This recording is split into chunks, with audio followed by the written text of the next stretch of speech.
Good morning. That's my ankles. Big day today, monkey. Big drive, big day. Ready for the long drive, Key? Long drive.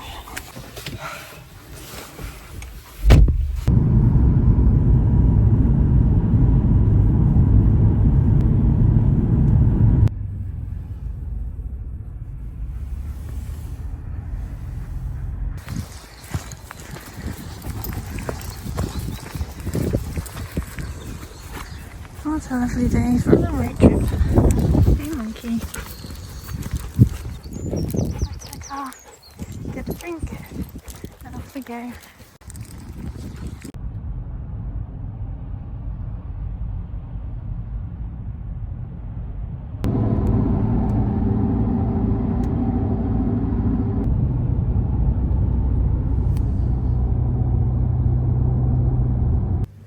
We are here, monkey.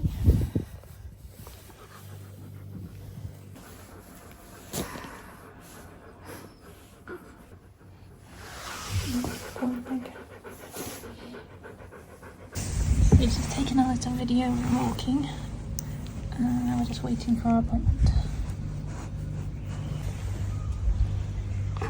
Looking cool out here.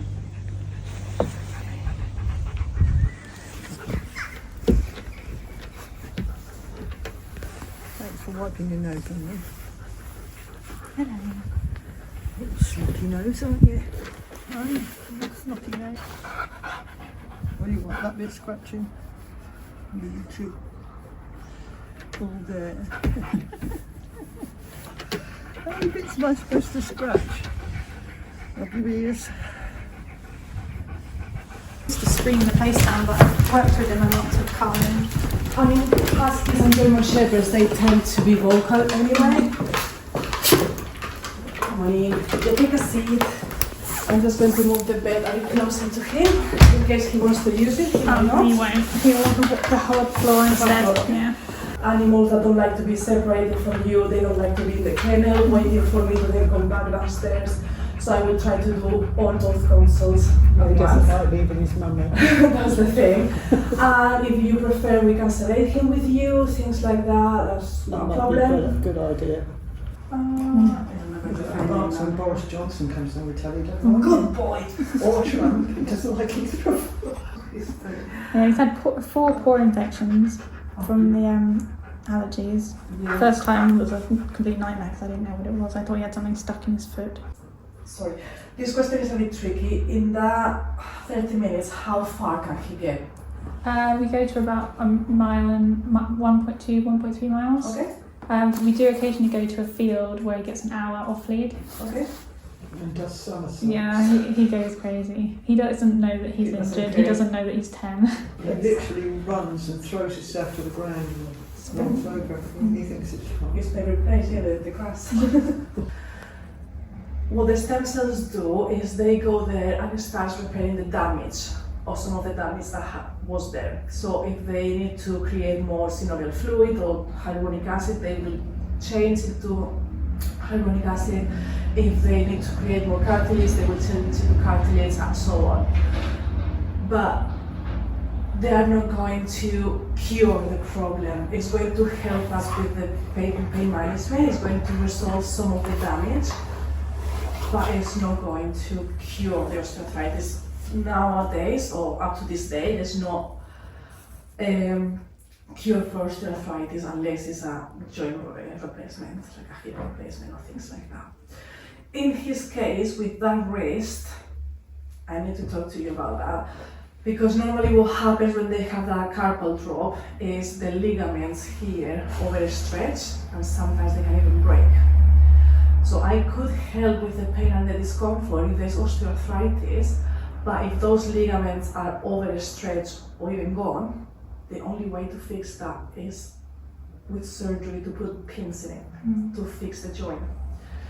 So I want to make you aware of that the stretch of those ligaments, it depends if it's all related to osteoarthritis or not, it will get better or not. So if it is because of the arthritis, would it really no longer be dropped, or? So for example, what happens with osteoarthritis sometimes is the ligaments can calcificate, because this bone formation sometimes it creates also calcification of the ligaments and the tendons that attach to different things.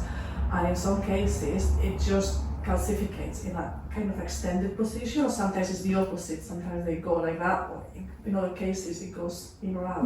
So I have animals that this part is calcificated, this is pulling. I know his foot, when he stands on it, it's like it's kind of like he can stand there and then he'll turn his body and his foot's like still sort of facing the weird direction. Okay. And also when he puts it down, it's kind of, I likened it to a bit of a flipper. It kind of like a little floppy, Right. and does go out sideways slightly. Okay. So that's the thing. If it's because the ligaments are overstretched, they are too ruptured or too over damaged, yes, we can help with pain, but it might not put the paw straight back. No. So. But would it strengthen it enough that it potentially won't get worse? No. No, because normally what happens in Huskies, German Shepherds, things like that, is just the ligaments just give way. So if you stretch something too much, like a hairband, let's say, if you stretch it too much, at some point it doesn't give anymore and just gets bigger and bigger, and you can make it any smaller, you need to change them, let's say. So that's why I'm warning you slightly there, because there's no x-ray, so we don't know what's going on there. It depends on how bad the arthritis is, how much this is going to help. But there's a matter of, we need to assess him, check him over, do the x-rays and see what the x-rays show before I will say we fully commit on what we're going to do. Just because I don't want to say, yes, don't worry, we'll do all the stem cells, everything, and you're going to still see that drop if that's what you don't want. Without the stem cells and the PRP, would the joint replacement fluid be enough to ease his arthritis? It's going to help with pain and discomfort for sure. The main difference is not every dog that comes here will receive stem cells, and normally that depends on how severe the osteoarthritis is and how elderly the patient is. Normally, using platelet-rich plasma and the joint replacement fluid, we can get a benefit from it between 6 months to 18 months, depending on the case and depending how quickly they use the fluid that we put inside those joints. With the stem cells, normally animals have an improvement between 2, 3 to up to 5 years sometimes. So that's the main difference, because when you put stem cells there, they regenerate, they heals, I mean they're not curing, but they're healing the damage slightly, so we go back a couple of steps. So it slows down the progression as well of the osteoarthritis. So we get a longer benefit normally than just with the other ones. But sometimes because of how elderly the patient is and people just want palliative pain control or for financial issues, we can use just that. But the important thing here is to diagnose what's going on, make sure that all of this is osteoarthritis, because if it's not osteoarthritis, then it's not going to help. That's fine. So what I'm going to do is I'm going to ask the girls to start taking a blood sample and weighing him and stancing him for me. Blood's taken. All blood's done. You had a stance test done and a weigh. You're 40 kilos, Key. Need to lose a little bit. We're just waiting.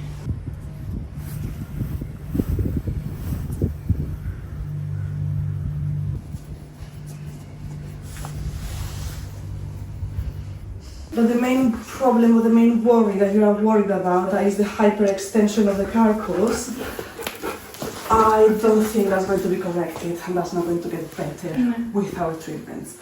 We could help with a bit of discomfort there, if there's any, but the wrist joint has the full range of motion. It can extend fully, it can flex fully, it can rotate perfectly fine, and there's the minimum click that I can feel. There's not even a crepitus or massive swelling or anything like that. So it's hard for me to say how much is going to help on the wrist. On the hip, if it's truly painful because it's hard, he let me do the perfectly fine with the left one, but with the right one, you notice that he was a bit more resistant. But was it because he knew what was going to happen or because it really hurts? It's sometimes hard to say. And on the bloods, we do pre-anesthetic bloods. There's 2 parameters. I don't know if you want to take a picture or a video. The bloods could be up to you. Focus. There is 2 parameters called ALP and ALT. They are both from the liver. They are slightly high. There are no high that is telling me 100% sure he has a liver failure or a liver problem. And elderly dogs or elderly patients, they can have mild elevated liver enzymes without being a problem. But I had cases that mild elevation, it was an indication that something was starting to happen. So if it's just normal old age or a very, very early stage of something, I can't tell just by this. So my worry is putting him through everything, but you don't see the improvements that you want to see, and then the liver has something downstairs. So, what are your feelings? What? I don't mind sedating him or anesthetizing him and doing the x-rays and investigate a bit further, but especially that drop of the wrist or the carpals, I don't think without surgery or brace it's going to go back straight. If you do the PRP, is that something that happens today, or is that something that requires? It's something that I could do today, yes. So you do joint replacement fluid and PRP, and that would give him how much time of comfort? Our normal average is between 12 to 18 months, normally. Yeah. And then he'd probably start to slow down again. Unless he wears it down quite quickly, because osteoarthritis is a balance. They need to exercise to keep the muscles going and keep the joint going, but not too much that the joint is going to fully get destroyed. So a small and often exercise is better than a big marathon for 1 hour. So normally I say 2 or 3 20 minutes walk is better than 1.5 hour walk in the morning, if that makes sense. I think I'm confident that the stem cell is probably not the right course for him. It's a shame. I really thought maybe. I mean, it might be that yes, we can do them, but you're not going. My worry is that you want that leg straight, and that's not going to happen here. I'm just being honest. After today, I will need to send him home with some medication for pain because injecting the joints. Hello, are you better with me now? Yes. Injecting the joints, we inject them with good stuff to make them better, but the first couple of days he's going to hurt because you're putting volume and fluid, it's going to hurt a little bit. So what happens if we do the joint replacement and the PRP today? What would be the process that he... I will need to admit him, then he will need to be sedated. There's not a chance to do that conscious. They need to be completely asleep. I will need to do x-rays to make sure that I'm injecting the right thing into those joints. And then I could inject the Penirit's plasma and the joint replacement fluid if there's nothing else more severe there that the x-ray show. What would be more severe that would prevent that? Like, for example, if I see a bone cancer or some type of things like that, it doesn't feel like that. If it was something like that, normally really painful. But in some occasions, we discover after doing x-rays that wasn't osteoarthritis, that was something else. Yeah. And you're confident in being able to sedate him with his elevated levels? Well, let's put it this way. He's not going to die under our sedation.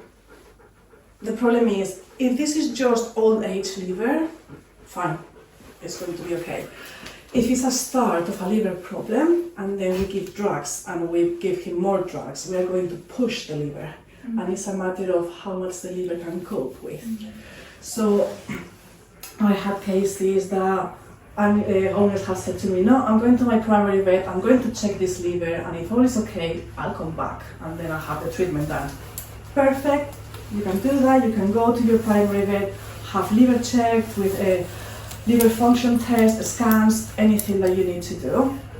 And then if everything is okay, he's not going to liver failure, we can continue.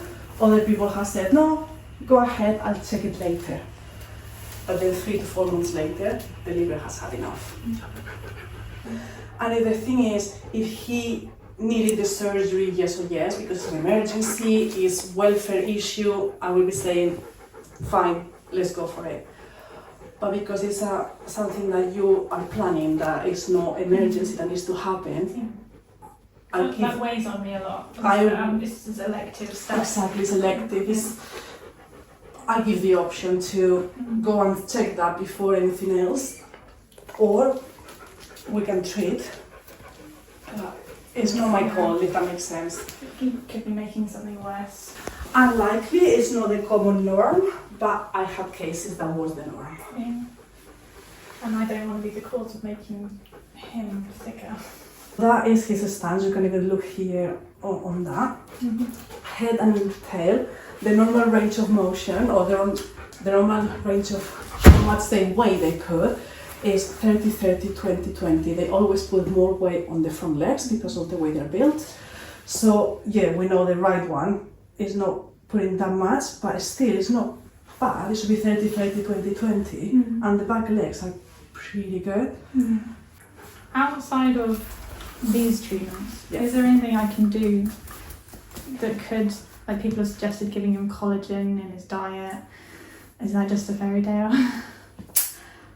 The only thing that has been proven that works with osteoarthritis is green lipid muscle. That's in his U-move supplements. Yeah, And I did see that big difference when I started giving that. That's the thing, that's the only supplement that has been proven that works within the joint. There are other things that can help with the inflammation of the whole body, like omega-3s, omega-6, antioxidants, proteoglycans, things like that can help reduce the inflammation of the whole body. But collagen, turmeric, chondroitin, if it works, who knows? There's no proof that I can tell you, yes, it works. Yeah. I always say, if I could take collagen and not have any wrinkles, that'd be lovely. I take collagen but for my hair, Well, in the hopes. Yeah. But things that can help him is to lose some weight. Yeah, I have been reducing his treats. That's the thing, I know it's not easy, and especially when they can't move that much, but it has been proven that losing 8% of our body weight is like taking painkillers, anti-inflammatories. So it's the best way of being able to take them off medication. Other things that you can use is the Rumocalm, Librela, things like that to help with the pain and the discomfort, but the stretch ligaments. If you are using braces, so either it's a brace, or it will be surgery, it's called arthrodesis, to fix the joint in place so he can move it. But again, that would be under anaesthetics and then painkillers and everything. Yes. If I did a liver check there, what does that involve?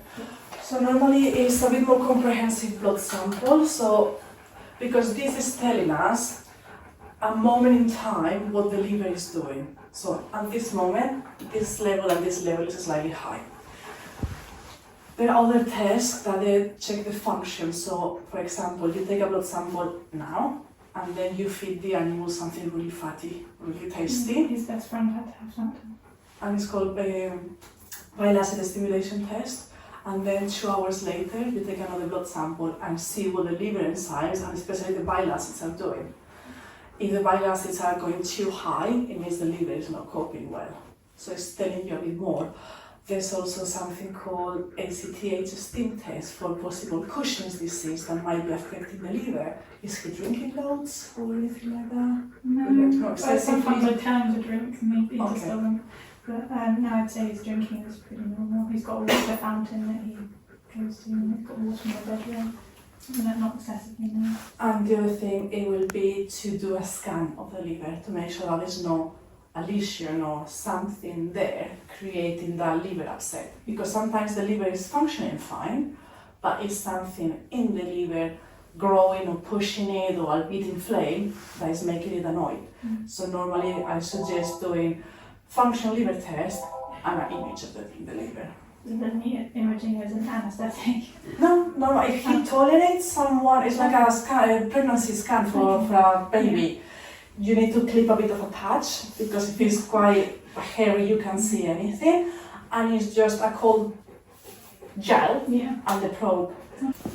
His liver does concern me. I know we've come 2 hours, but I don't want to be the reason his liver's suddenly really bad just because I gave him an anaesthetic. Just for something that I've elected to do for him when he gets about fine on his own. That's the thing, and my worry is if he was struggling, if he was like the type of dog that comes to me that we need to bring him down the stairs, that he can barely do, 10 steps, I will be like, look, he needs something. But in his case, I'm a bit on the verge because, it's quite hyperextended, but apart from that, he's quite good. Yeah. So it's like, I will hate myself as well if I make him worse without letting you know. Yeah. Don't mind not being. Yeah, I'm on the same page. So I don't want to make him worse because he is otherwise. He's himself. He's fine. So walking on grass, sand or water is the best thing. So normally that's why I recommend doing hydrotherapy because it's good exercise for the muscles to keep the joints in place, but it's low impact for the joints. Walking on sand if you have a sandy beach. So are we going to do anything with him today? I don't think so, no. Can I give him a treat? Yes, you can do some water as well. I can appreciate it even more. That's the thing, like, just because he's looking at it, it's like, if we're going to anesthetize him, no, but if... No, I don't want to anaesthetise him and potentially make his liver worse. I'll take him to his vet and get them to do the liver testing stuff. That's the thing, it might be that your vets looks at this and say, oh, why is he worried? I don't know you want to see. ALP, it should be between 12 and 83, is 396. And the ALT is another one, it should be between 13 and 78, is 133.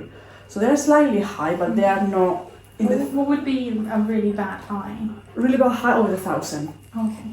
So that's the thing. Over 1,000, I will say, I'm not touching this needs investigating, this is really bad. When it starts going over 500, I say, this is the borderline that it might just be that he's almost an 11-year-old dog and it's normal, but I have cases that it wasn't the case. And that's not totally understand. But the kidneys and the glucose seems perfectly fine. So it's not diabetic or the kidney seems to be doing well, it's just a little bit of a liver. And he didn't have any fatty foods last night or anything like that? No, he just, I don't know what protein I gave him, maybe wild boar. Okay. Like. So I can send all the history to your primary vets, you can have them check the liver if you would like to come back later on. It's just a matter. Now you touch me. Yes. It's like I didn't touch them. That's why we break them into pieces so yes. Now you're talking. Yes, now you like me. Yes. Sorry, I like dogs. How he tries to imitate words. Oh. So if all is fine with his liver, then we might be back for the PRP and the joint replacement, but most probably not the stem cells. You're not that nervy with me anymore, are you? No. I completely forgiven you for the prodding you were doing earlier. I'm not that bad, am I? No. You're hungry. Okay, drink of water then. Yeah, shall we get some water? He'll be straight to that bottle.